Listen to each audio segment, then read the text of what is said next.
नाज़िम ठुल में शहरिन पारा मच कचहरी और राग रिहाण के प्रोग्राम सर्द मौसम में माहौल गरमाए छड़ियो है।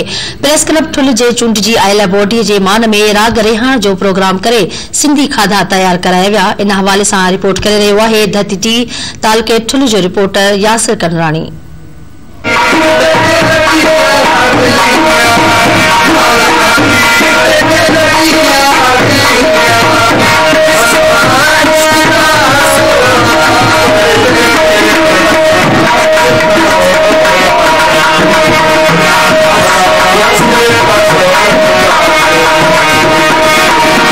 जी बिल्कुल प्रेस क्लब ठुल जे नए चूंडजी आयल बॉडी के मान में शहरन पारियां असो राग रिहाण जो प्रोग्राम कोठायो है। इन वाले से मौजूद इतने राग रिहाण में शरीक शहरन से ॻाल्हि कंदासीं तो वधीक उन्हनि जो छा चवण आहे। बिल्कुल राग रिहाण एक सिंध की सकाफत है, शहरन की तरफा खुशी जो इज़हार है।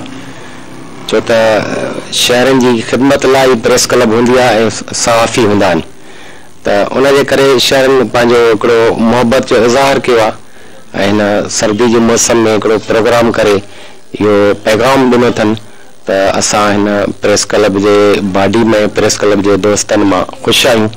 उन्हनि पांजो खुशी जो इज़हार इन तरीके से किया जो सुठो प्रोग्राम कराए यो पूरी सिंध के दोस्तन के यो पैगाम दिनो थन।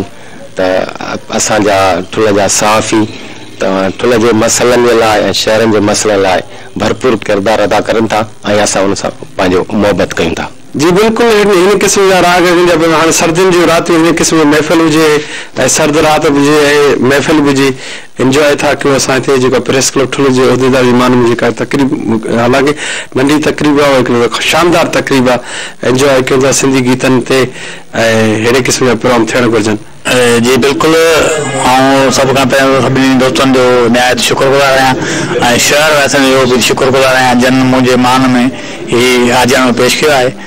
राग रिहाण महफिलूं थींदियूं रहंदियूं आहिनि, ये हिकु सिंध जी सकाफ़त आहे। इन्हनि प्रेस क्लब जे उहदेदारनि जे मान में ही राग रिहाण जी महफिल रखी असां ते वॾो एहसान कयो आहे।